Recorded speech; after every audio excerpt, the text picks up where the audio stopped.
इस वीडियो में मैं आपको दिखाऊंगा कि माइक्रोसॉफ्ट वर्ड के अंदर अपनी बुक या बुकलेट को कैसे बनाया जाए। चलें शुरू करते हैं। तो मैं यहाँ माइक्रोसॉफ्ट वर्ड में हूँ और आप अपनी मास्टरपीस या शानदार किताब लिखना शुरू करने से पहले सबसे पहली चीज़ जो आपको करनी चाहिए वो ये है कि अपनी किताब के लिए सही लेआउट सेट करें। तो आप यहाँ लेआउट पर जाएंगे और पेज सेटअप ग्रुप में देखेंगे।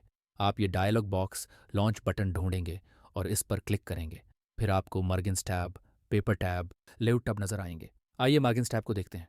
अगर आप यहाँ नीचे पेजेस सेक्शन में जाएं तो आप मल्टीपल पेजेस ऑप्शन को नॉर्मल से बुक फोल्ड में तब्दील कर सकते हैं। आपने शायद महसूस किया होगा कि इस डॉक्यूमेंट का ओरिएंटेशन बदल गया है। अब ये लैंडस्केप पर सेट है ताकि आप लेफ्ट की तरफ एक पेज और राइट की तरफ एक पेज फिट कर सकें।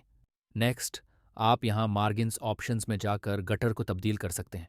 शायद आप इसे आधा इंच या 3/4 इंच या 1 सेंटीमीटर करना चाहेंगे, जो भी आप चाहें।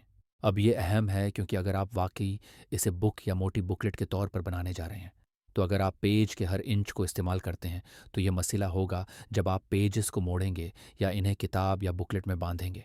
अगर गटर स्पेस नहीं होगी तो ये वर्ड्स को पढ़ने के लिए मुश्किल बनाएगा। लोगों के लिए सेंटर बॉर्डर के करीब वाले अल्फाज को पढ़ना मुश्किल होगा। मैं इसे 6 इंच पर सेट कर देता हूँ। नेक्स्ट, मैं मार्जिन्स टैब से पेपर टैब पर स्विच करूँगा और मैं ये यकीनी बनाना चाहता हूँ कि मैं सही पेपर साइज़ चूज़ कर रहा हूँ। तो मैं यहाँ नीचे जाकर A4 को चूज़ कर सकता हूँ। A4 को सिलेक्ट करने से चौड़ाई और ऊंचाई बदल गई है। तो मैं वापस लेटर साइज़ पर स्विच करता हूँ ताकि आप फ़र्क देख सकें। उठ पॉइंट 11 इंच लेटर साइज़ के लिए है, लेकिन A4 पर स्विच करने से ये 8 इंच से कम और 11 इंच से थोड़ा ज़्यादा हो जाता है। तो मेरा पॉइंट ये है कि यकीनी बनाएं कि आप वो पेपर साइज़ सिलेक्ट कर रहे हैं जो आप वाकई में चाहते हैं।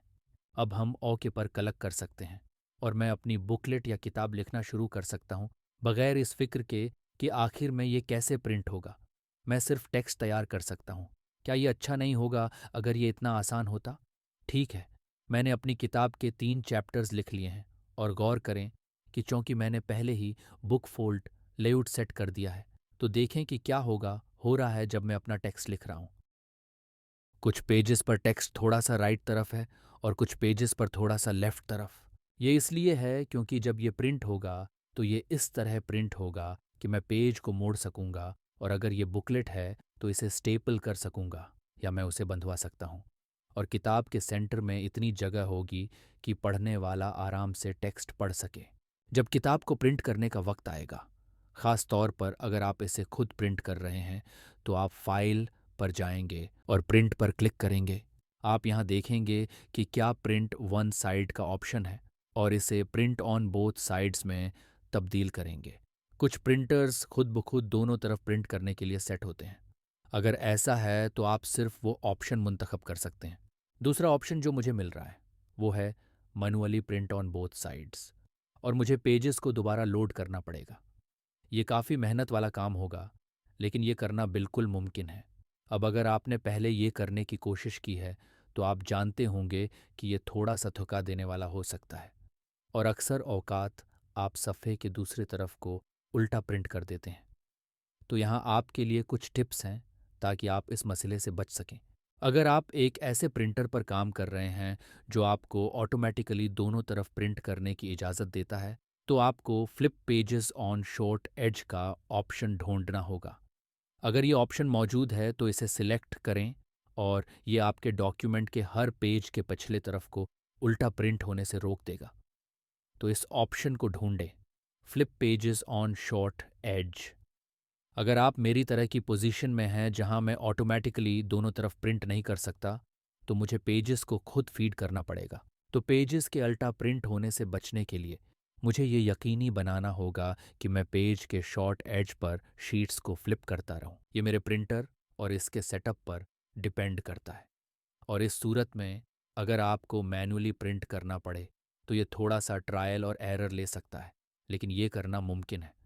अब अपनी बुकलेट या बुक को प्रिंट करने के अलावा इस मास्टरपीस को पीडीएफ या किसी और फाइल टाइप के तौर पर एक्सपोर्ट या सेव करना भी मुमकिन है जो डिजिटली शेयर की जा सके।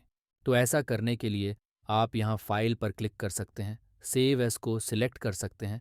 इस बात का ख्याल रखें कि आप जहाँ सेव करना चाहते हैं वहाँ सेव कर रहे हैं और फिर फाइल टाइप को पीडीएफ में तब्दील कर सकते हैं। पीडीएफ को ई रीडर्स या ई रीडर सॉफ्टवेयर के ज़रिए पढ़ा जा सकता है। और अगर आप यहाँ एक्सपोर्ट पर जाएं तो ये पीडीएफ बनाने का एक और तरीका है। एक्सपोर्ट के नीचे इस वर्ड डॉक्यूमेंट को वेब पेज में तब्दील करने का ऑप्शन है। तो मैं अपनी बुकलेट या बुक को डिजिटली तौर पर पब्लिश कर सकता हूँ ट्रांसफॉर्म पर क्लिक करके। ये इस डॉक्यूमेंट का एक ऑनलाइन वर्जन बनाएगा जिसे लोग पढ़ सकेंगे। ये इंटरनेट पर पब्लिश होगा। तो इस वीडियो में मैंने आपको कुछ अहम चीज़ें दिखाई हैं जो आपको अपना माइक्रोसॉफ्ट वर्ड बुकलेट या बुक लिखने, बनाने और आखिर में प्रिंट या पब्लिश करने के लिए जिनकी आपको ज़रूरत है। मैं उम्मीद करता हूँ कि आपको ये वीडियो हेल्पफुल लगा होगा। अगर ऐसा है तो प्लीज़ लाइक, फॉलो और सब्सक्राइब करें।